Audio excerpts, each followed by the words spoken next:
এই নাও, আমি তোমাকে এই কলা গাছের ভাসমান বাড়িটি দিয়ে দিচ্ছি। এখন থেকে বন্যার পানিতে তোমাদের আর কষ্ট করতে হবে না।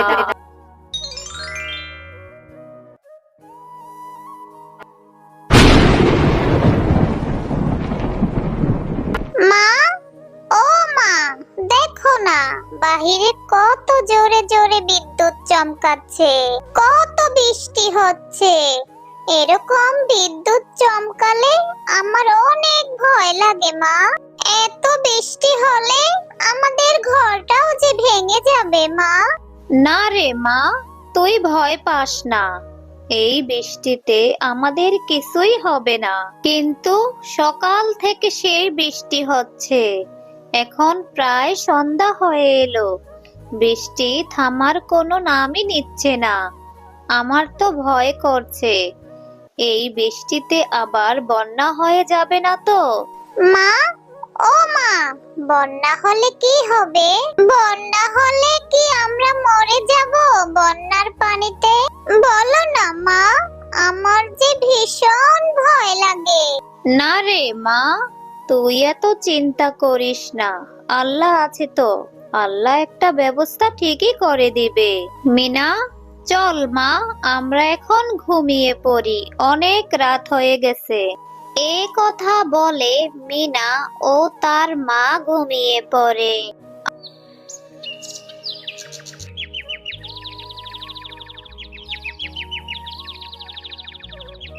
আরে, এ কি অবস্থা! আমাদের ঘরের মধ্যে পানি ঢুকে গেছে। মিনা, ওঠ না মা, এই দেখ আমাদের ঘরের মধ্যে পানি ঢুকে গেছে। মা, ও মা, সত্যি তো দেখি বন্যা হয়ে গেছে। এত পানি দেখে আমার ভীষণ ভয় লাগছে মা। এই পানিতে কি আমরা ডুবে যাব মা? আমরা এখন কি করব মা? হ্যাঁ রে মা মিনা, এত বন্যার পানি দেখে আমারও যে ভীষণ ভয় লাগছে। এখন যে কোথায় যাব? এত পানির মধ্যে রান্নাও যে করতে পারিনি, এখন কি খাওয়াবো তোকে? মা, ও মা, চলো না আমরা এই বন্যার পানিতে নানু বাড়িতে চলে যাই। আমরা যদি নানু বাড়িতে চলে যাই তাহলে এই বন্যার পানিতে আমাদের আর কোনো চিন্তা থাকবে না। আমরা ভালো খেয়ে দিয়ে একদম মজা করে থাকতে পারবো। এই বন্যার পানির কারণে আমার নানু বাড়িতে যাওয়াও হয়ে যাবে। আমি কতদিন নানু বাড়িতে বেড়াতে যাই না। চলো না মা, আমরা নানু বাড়িতে যাই। আরে, তুই পড়েছিস নানু বাড়ি যাওয়া নিয়ে? এই বন্যার পানিতে ঘর থেকে বের হব কি করে? কোথায় বা যাবো? আর এই বন্যার পানিতে গাড়িও তো চলাচল করছে না। এর ভিতরে তুই আবার বলছিস নানু বাড়িতে যাবি? এত পানির ভিতরে কি করে নানু বাড়িতে যাব? এই বন্যার মধ্যে গ্রামের সবাই কি করছে কে জানে। চল তো আমরা ঘর থেকে বের হয়ে দেখি বাহিরের কি পরিস্থিতি। চল ঘরের চালাতে গিয়ে আশ্রয় নেই।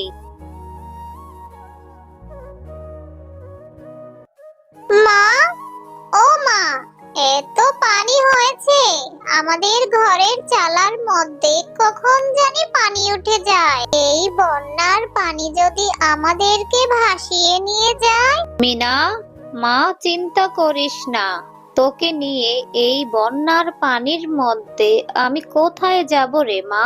তুই এখানে বসে থাক, আমি দেখি কোনো একটা ব্যবস্থা করতে পারি কিনা। মা, তুমি আমাকে রেখে কোথায় চলে যাবে? আমার যে এখানে বসে বসে ভয় লাগবে। তুমি কোথায় যাবে মা? আমাকে ছেড়ে যেও না। তুই ভয় পাস না মা, এই বন্যার পানির মধ্যে যদি আমি তোকে নিয়ে যাই তাহলে তোর ডুবে যাওয়ার সম্ভাবনা আছে। আগে আমি থাকার মতো একটা জায়গার ব্যবস্থা করি, তারপর আমি এসে তোকে নিয়ে যাব রে মা। একটু কষ্ট করে এখানে বসে থাক মা। আচ্ছা ঠিক আছে মা, তাহলে আমি এখানেই বসে থাকবো। তুমি যাও, তাড়াতাড়ি একটা ব্যবস্থা করে আমাকে নিয়ে যেও আর তাড়াতাড়ি ফিরে এসো।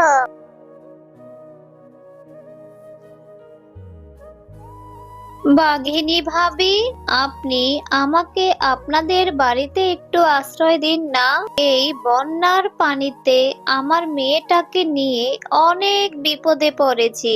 আমার বাড়ির তলা পর্যন্ত পানি উঠে গেছে। আপনার বাড়ির দোতলায় যদি আমাদের একটু থাকতে দিতেন। আমি তো এমনিতেই আপনাদের বাড়িতে কাজ করি। আপনাদের বাড়িতে থেকে আমি আপনাদের কাজ করে দিব। না রে শেফা, আমার বাড়িতে কি করে তোকে থাকার জায়গা দিব? তুই তো দেখছিস আমার ঘরও পানি চলে এসেছে। এখন আমি তোকে কি করে আশ্রয় দিব? আর দোতলায় তো আমাদের নিজেদেরই থাকতে হয়, আর তার মধ্যে আবার ভাড়াটিও আছে। তবে একটা ঘর খালি আছে, যদি ওই ঘরের কেউ ভাড়া দেয় তাহলে আমি রাখতে পারি। বাঘিনী ভাবি, আমি যে আপনার বাড়িতে কাজ করব, সেই কাজের টাকা থেকে আপনি ভাড়ার টাকা কেটে রেখে দিবেন। আমাকে ফিরিয়ে দিবেন না বাঘিনী ভাবি, আমি যে তাহলে অনেক বেশি বিপদে পড়ে যাব। না রে শেফা, আমার বাড়ির ভাড়া অনেক বেশি।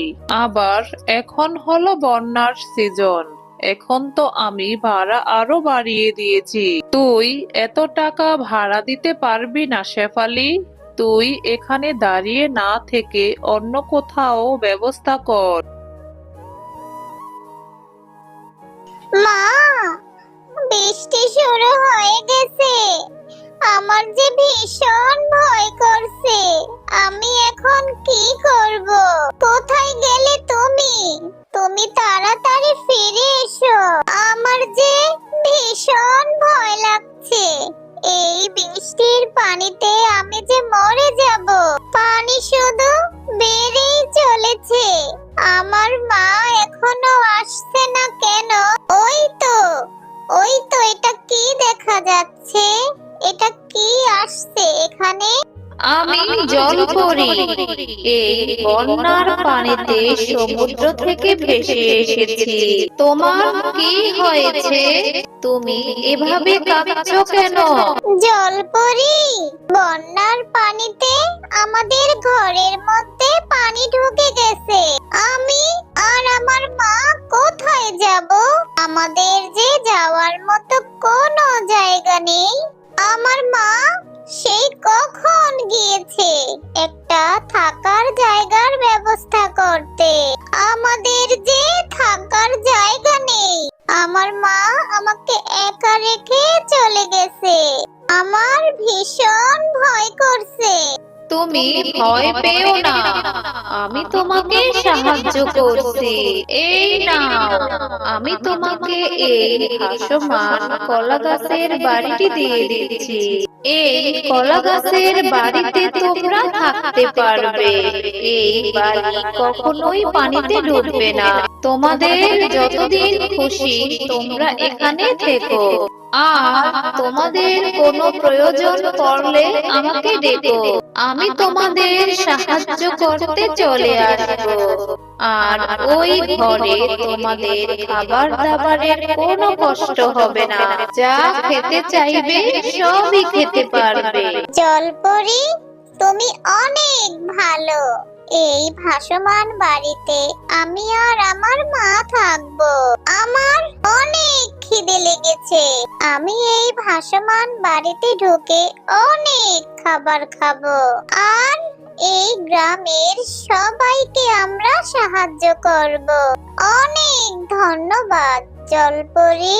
হ্যাঁ, তোমরা ভালো থেকো, আর প্রয়োজন হলে আমাকে ডেকো। আমি এখন চলে যাচ্ছি। বিদায় বন্ধু। ভালোই হয়েছে, জলপরীটা আমাদের এই ভাসমান বাড়িটি দিয়ে গেছে।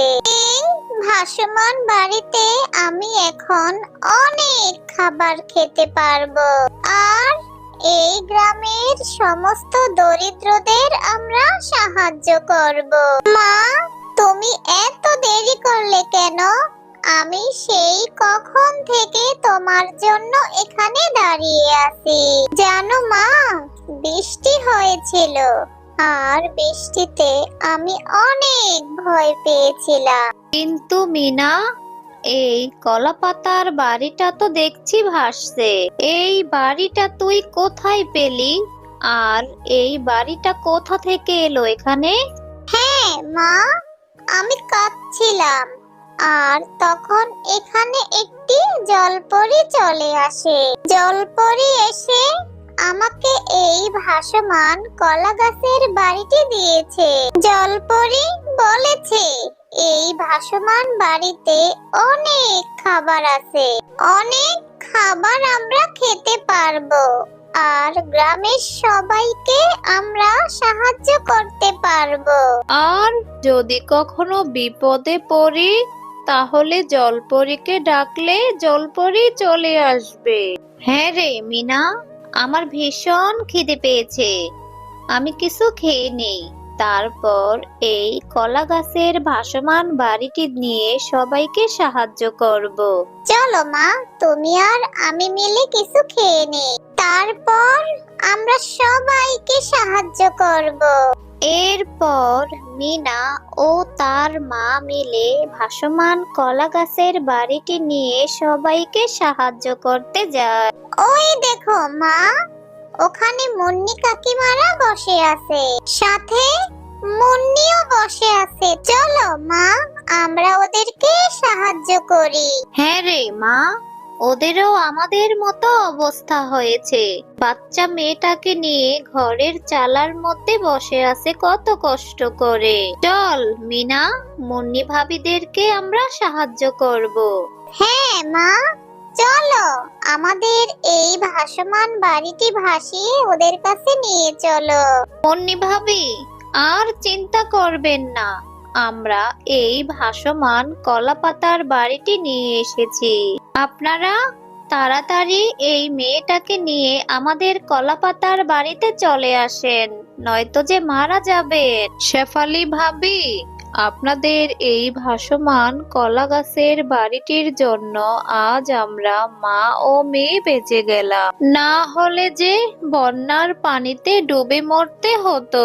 চলুন শেফালি ভাবি, আপনাদের এই ভাসমান বাড়িটি দিয়ে আমরা গ্রামের অন্য অন্য পশুদেরকেও সাহায্য করি।